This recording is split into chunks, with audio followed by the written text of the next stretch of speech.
Saya ditanya, Ustadz, kenapa mahasiswa demo? Saya kan dosen, Pak. Kenapa mahasiswa demo? Bisa jadi mungkin karena wakil rakyat kita tidak bicara.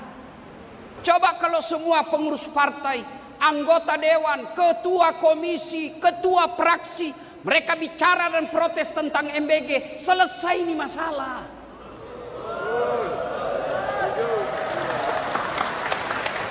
Kenapa mereka tidak bicara? Mereka juga punya dapur. Karena mereka tidak bicara, ya mahasiswa turun. Kalau negara ini kita baik, Pak, pengelolaannya baik, ngapain kita ribut? Jam 4 dini hari tadi, jam 4 tadi, ada 4 golongan manusia. Pertama, masih tidur, jam 4. Yang kedua, belum tidur, gara-gara nonton bola. Yang keempat, sudah bangun nonton bola, kemudian datang di masjid. Kira-kira mana yang berkah? Mana yang berkah? Itulah orang yang hadir di masjid. Selalu kita bilang, ya Allah berikan saya keberkahan. Tapi kita tidak tahu mana itu berkah. Sama-sama melewati jam 4 subuh. Sama-sama hidup di Jakarta. Sama-sama umurnya. Tapi ada yang tinggal di rumah, tidur. Ada yang datang di masjid. Itulah yang berkah hidupnya, yang datang di masjid. Andai saja dilihat pahalanya salat jamaah, kata Nabi, kamu akan datang meskipun kamu dalam keadaan merangkak. Coba kalau diumumkan sama gubernur di sini, siapa yang datang sholat subuh berjamaah dikasih beras 50 kilo, saya yakin jam 10 malam sudah penuh masjid. Tapi karena pahalanya tidak kelihatan, maka hanya orang-orang yang dapat hidayah yang bisa datang ke masjid. Sampai di masjid pun macam-macam. Belum full, ada yang dapat 5, ada yang dapat 7, ada yang dapat 10. Yang dapat 5, nah kira-kira yang pegang handphone, tidak serius dengar ceramah. Sudah dikasih tahu, masih juga dipegang HP-nya. Ya Pak, alhamdulillah, itulah berkah. Berapa menteri di Indonesia? Berapa menteri di Indonesia sekarang?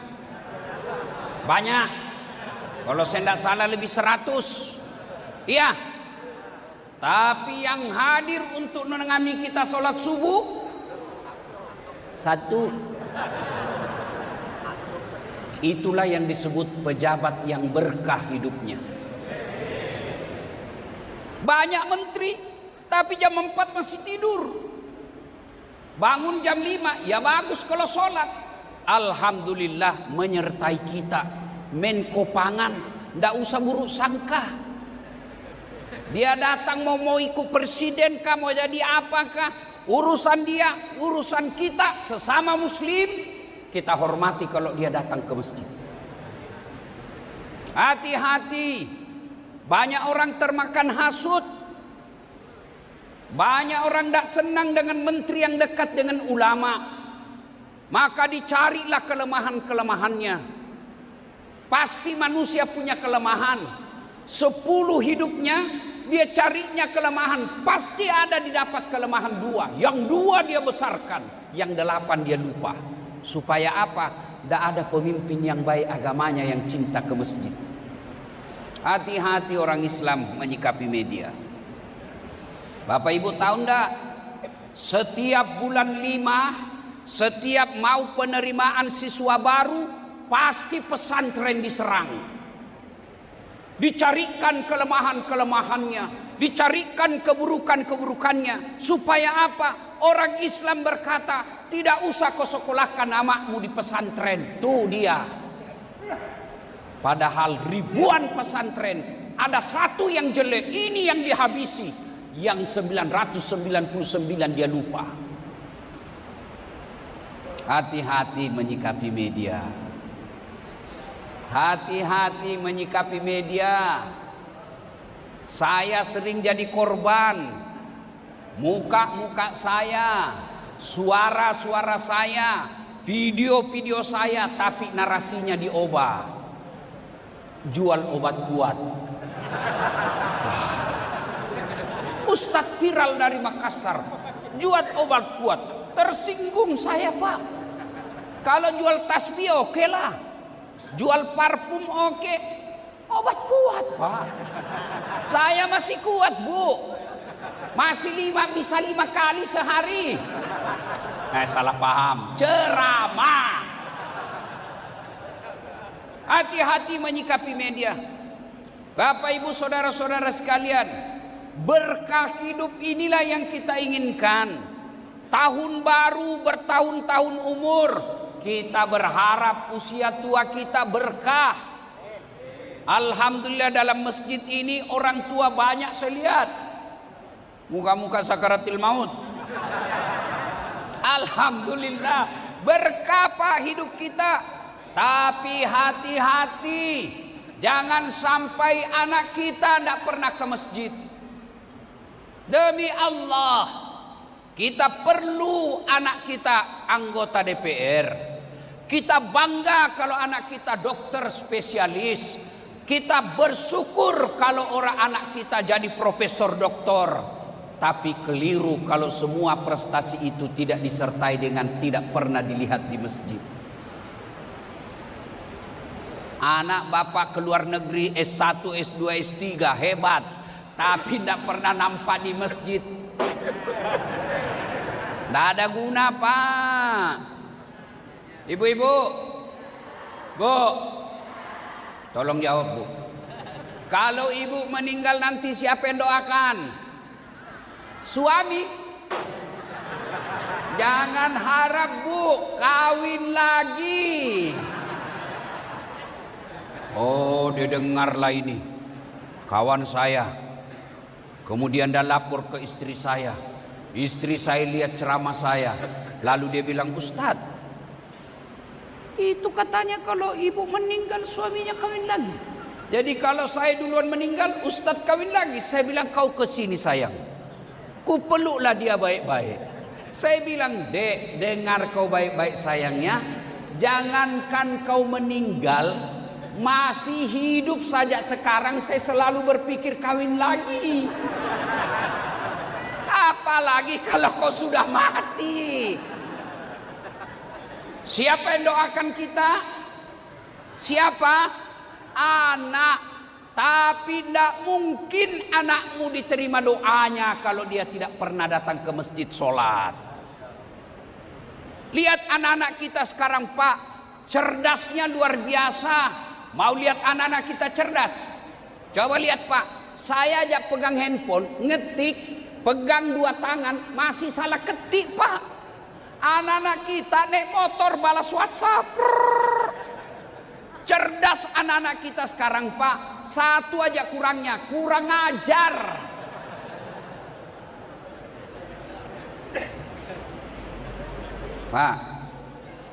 Pak, ini yang sudah tua-tua nih. Mana anak bapak? Mana cucu? Jangan sampai kita sibuk dakwah, sibuk ngajar orang, lupa bangunkan anak di masjid. Hati-hati, Pak. Makin tinggi status kita sebagai mubalik, setan juga mubaliknya yang datang menggoda kita. Hati-hati. Bersyukur meskipun kita tinggal di Jakarta perantau, rumah ngontrak-ngontrak, pindah-pindah alamat karena rumah tidak jelas. Tapi ketika subuh anak kita berjamaah ke masjid, maghrib sudah ada di rumah baca Yasin, Kemudian lagi pengajian selalu hadir. Ada selawatan, dia ada di depan memuji-muji Rasul. Itu anak spesial, meskipun dia cuma pegawai honor. Daripada dia pemilik dapur MBG, tapi harga 10.000 masih juga dikorupsi. Hati-hati bapaknya, nanti akan dicari. Masa ingat kan kisah Nabi? Ada orang tua, periksa sholatnya baik, periksa puasanya baik, periksa sedekahnya cukup, hajinya mabrur, masuk ke surga. Masuklah orang tua ini surga.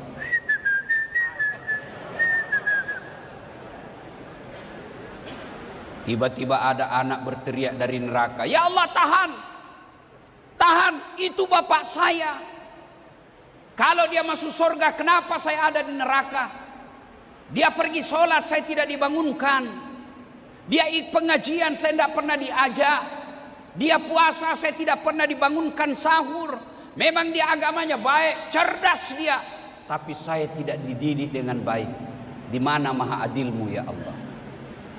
Lalu Allah berfirman, Haji, tunggu dulu. Mau kemana sampean? Surga. Tahan dulu. Itu anakmu. Bukankah dia tanggung jawabmu? Ku anfusakum wa ahlikum nar. Itulah makna dari ayat tadi. Maka hidup yang berkah ini penting. Caranya datang ke masjid. Anak-anak berkah hidupnya kalau dia dekat dengan Allah. Ilmu yang berkah kalau mengajak kepada kebaikan. Jabatan yang berkah yang melahirkan orang semakin dekat dengan Tuhannya. Tapi kalau tidak mendekatkan jabatan itu kepada Tuhannya, itulah laknat Allah yang dia tidak sadari. Harta yang berkah. Mana harta yang berkah? Yang banyak belum tentu.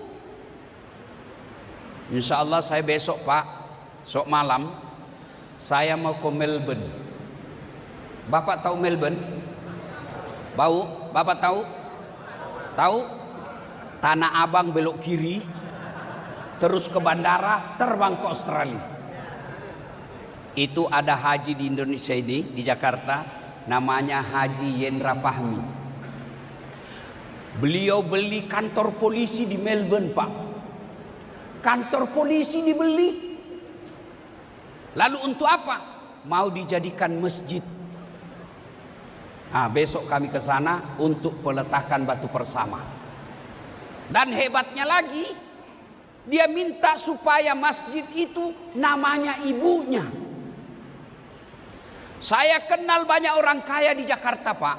Saya kenal banyak orang triliunan duitnya di Indonesia. Tapi orang yang membeli kantor polisi untuk dijadikan masjid sepertinya hanya satu di Indonesia. Hebatnya lagi, nama ibunya untuk masjid itu. Apa maknanya? Satu, hartanya berkah. Dua, birrul walidain, memuliakan orang tua. Alangkah bahagianya Pak, ketika kita sudah di alam kubur, tapi masjid yang dibangun anak kita ditempati sujud 5 waktu.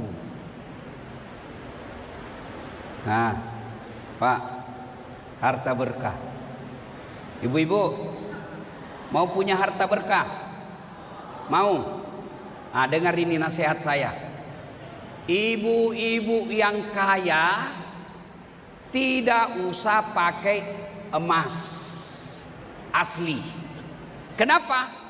Biarlah ibu pakai yang palsu saja, karena palsu pun orang percaya pasti asli. Misal istri menteri, pakai aja yang palsu, tidak mungkin orang percaya. Masa palsu? Menteri itu suaminya. Maka pakai yang palsu, yang asli bawa ke masjid, bawa ke panti asuhan. Itu yang disebut harta yang berkah. Kita juga yang miskin, tidak usah pakai yang asli. Biar asli orang juga tidak percaya Pak. Dia bilang orang di Makassar tak kalah hancur. Sudah, pakai aja yang palsu. Orang juga tidak percaya. Setengah mati kita beli yang asli. Orang tidak percaya. Mending pakai yang palsu sekalian. Asli, bawa ke yatim piatu. Itu yang disebut pandai menyikapi harta. Sedulur-sedulur, tuan-tuan, saya ikut pilkada, kalah. Ada pilihan? Ada Pak. Tanding lagi 5 tahun yang akan datang. Bapak Prabowo 4 kali bos. Iya toh, namanya petarung Pak. Ayo, saya merantau ke Tanah Jawa. Di Tanah Jawa tidak enak, molek rek. Balik lagi, mangan orang mangan yang penting ngumpul. Iya toh? Iya Pak. Saya tidak disenang sama gubernur. Ada pilihan? Ada. Pensiun dini. Selesai. Ibu-ibu, suamimu jahat, malas cari nafkah, kasar kelakuannya. Ada pilihan? Ada pilihan? Pulangkan saja aku pada ibuku, atau lihatlah tanda.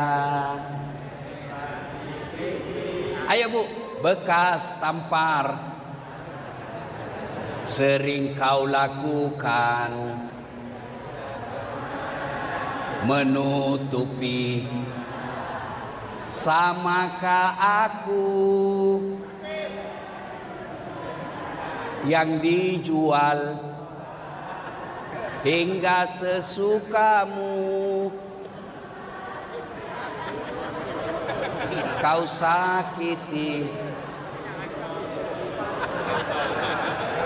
Berarti memang sudah orang tua semua di dalam sini Pak. Ini lagu tahun 80-an kan? Masih baik lagu-lagu zaman dulu Pak. Ada nasihat di dalamnya. Kalau kau tidak senang sama saya, pulangkan aku ke orang tuaku. Jangan kau sakiti saya. Jangan kau pukul saya. Jangan kau hina saya. Jangan kau permalukan saya di medsos. Bertengkar kau siaran langsung. Kau video suamimu yang lagi selingkuh. Kau video istrimu yang selingkuh. Apa yang kamu dapat?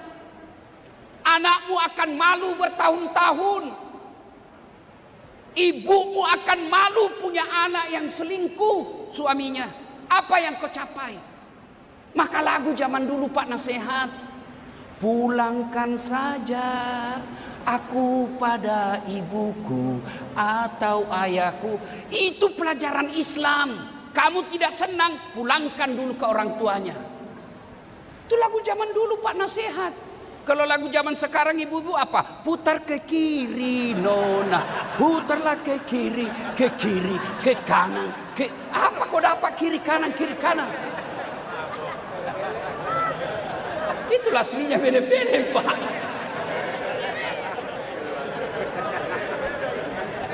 Memang negara kita ini Pak lagi masalah lagu-lagunya Pak. Iya kan? Kalau dulu saya amalkan sekarang Pak. Kalau istri saya lagi marah-marah, saya peluk sambil menyanyi. Insaflah wahai manusia, bila dirimu bernoda.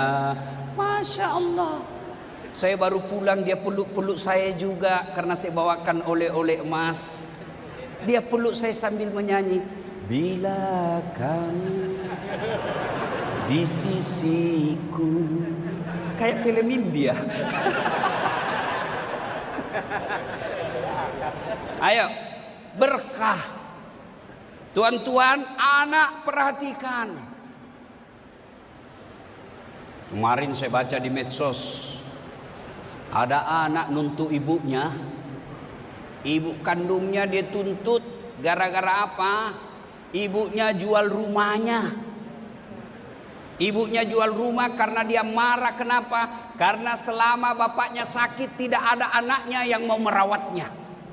Maka ibunya berkata, ini hak saya karena hanya saya yang ngurus suamiku.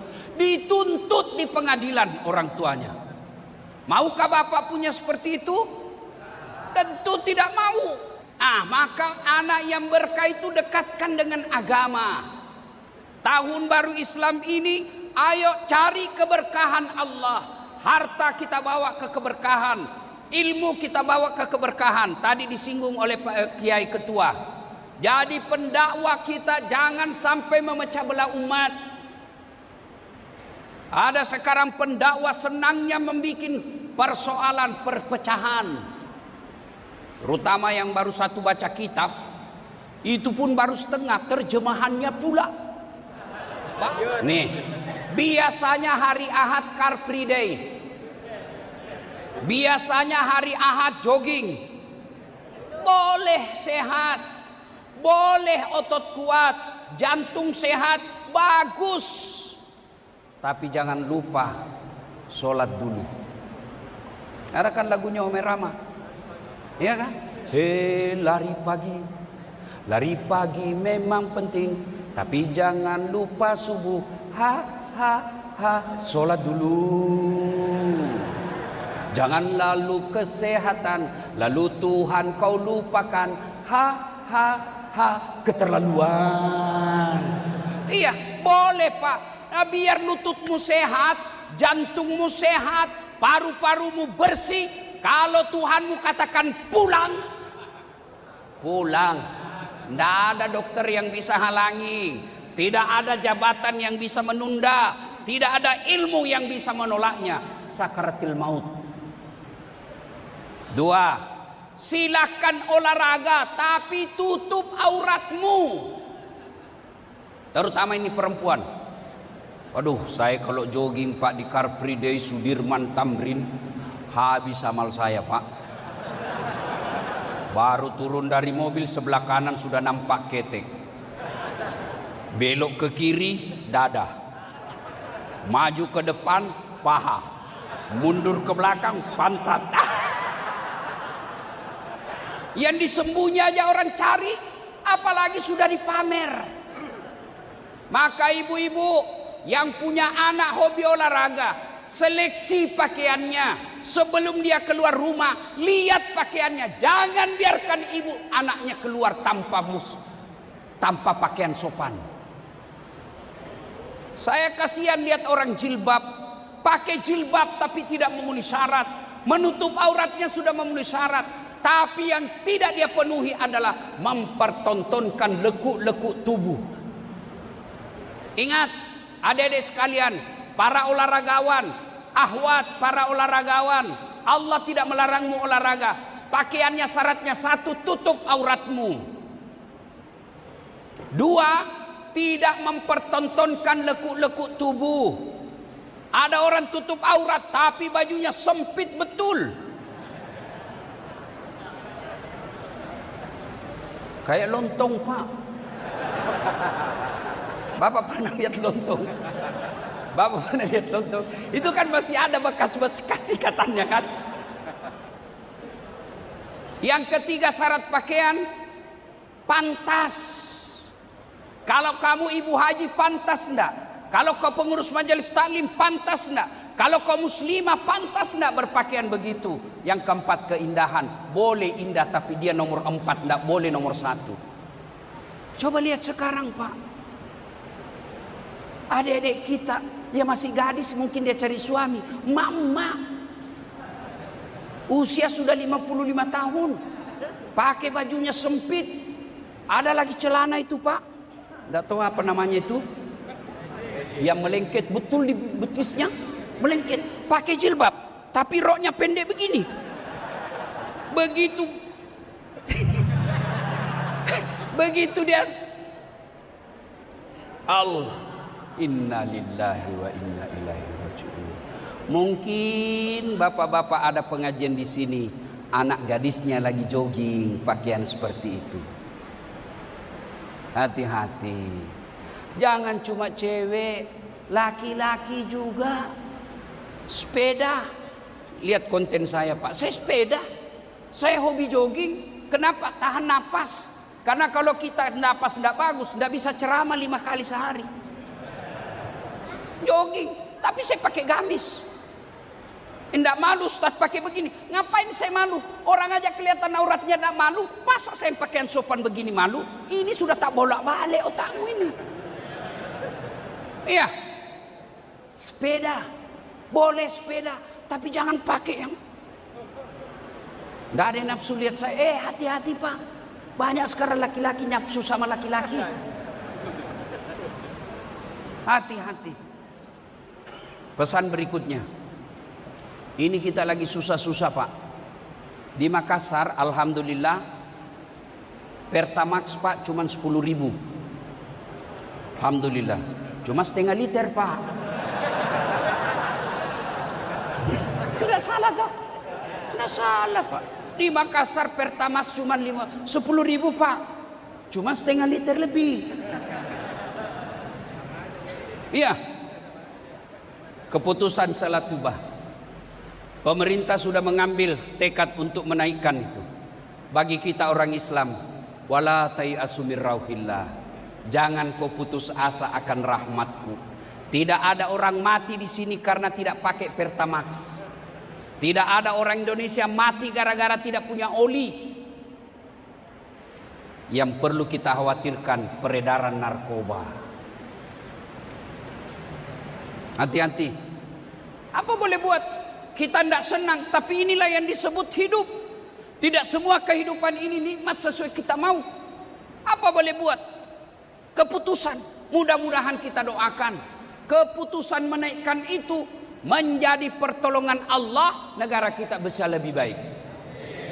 Tapi kalau sudah dinaikkan, penderitaan makin rakyat dirasakan, penderitaan rakyat makin menderita. Yang miskin makin miskin, yang kaya mencaplok kekayaan. Dibiarkannya kita lari kemiskinan dalam kemiskinan. Mereka mengelola negara dengan sewenang-wenang. Kamu bisa lolos di episode ini. Tapi demi Allah, kamu tidak akan lolos di pengadilan akhirat.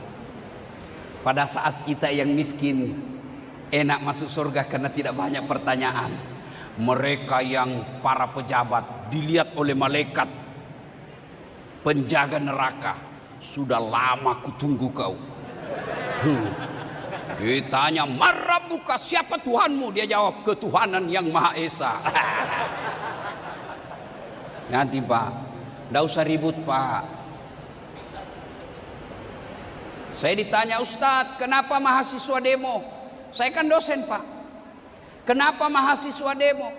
Bisa jadi mungkin karena wakil rakyat kita tidak bicara. Coba kalau semua pengurus partai, anggota dewan, ketua komisi, ketua fraksi, mereka bicara dan protes tentang MBG, selesai ini masalah.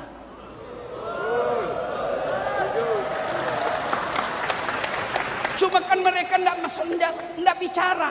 Kenapa mereka tidak bicara? Mereka juga punya dapur. Karena mereka tidak bicara, ya mahasiswa turun.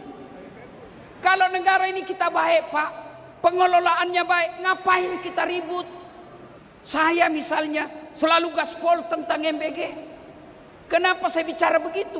Bukan karena saya benci negara, tapi karena saya cinta negara dalam bentuk koreksi. Tapi kalau mau ngoreksi juga harus punya sopan santun. Boleh enggak kita mengoreksi pemimpin? Boleh. Mana aturannya? Coba lihat kalau berjamaah. Kita wajib ikuti imam. Umat Islam, imam dalam sholat. Kalau imam ruku, bapak batal sholatnya kalau bapak langsung sujud. Imam mestinya tahiyat, bapak bilang, saya jenderal, saya naik Allahu Akbar. Batal sholatnya Pak. Jenderal kah dia, pengusaha kah dia, alim kah dia, ikut imam. Kalau imam katakan ruku, ruku. Tapi ketika imam salah, kita koreksi. Cara mengoreksinya, imam salah, mestinya dia ruku, dia sujud. Cara mengoreksinya bukan ditendang. Bodoh ini. Enggak, Pak. Begitu dia salah, bukan didorong pantatnya. Beleng-beleng ini. Enggak. Apa yang diucapkan? Apa yang diucapkan? Subhanallah. Kita puji Allah. Itu artinya mengoreksi, mulut harus tetap punya adab dan santun. Tapi ketika mengeritik, harus kritik secara konstruktif. Mana itu kritik konstruktif? Contoh, imam terputar tidak mau selesai bacaannya. Wala antum abiduna ma abud wala ana abidum ma abadtum wala antum abiduna ma abud wala ana. Bagaimana cara koreksinya? Bapak ucapkan dulu subhanallah. Masih mutar, Bapak jangan coba subhanallah terus. Subhanallah, subhanallah, subhanallah. Bingung imam. Maka begitu subhanallah, imam perhatikan, koreksi. Masih salah, maka kita ucapkan lakum dinukum walyadin. Imam juga kalau sudah bilang lakum dinukum walyadin, jangan juga Bapak masih tegak.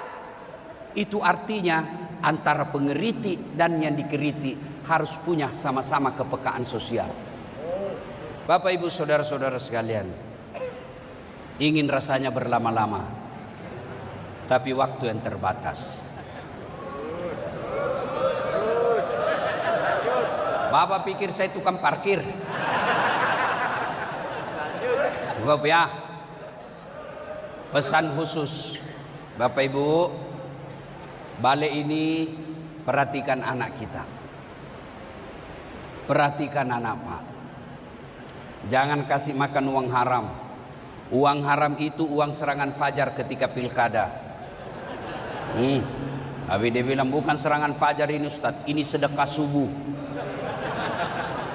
2. Kasih contoh yang baik. 3. Hindari dari lingkungan maksiat. 4. Doakan. Pak, pasti kita mati Pak. Pasti. Yang bisa menyelamatkan kita di kubur kelak anak yang soleh dan soleha. Caranya itu tadi, beri makan yang halal, kasih contoh, kasih nama yang baik, doakan. Doanya ringkas, Allahumma rabbi habli minas sholihin. Demikian usikum wa nafsi bitaqwallah. Fastabiqul khairat. Assalamualaikum warahmatullahi wabarakatuh.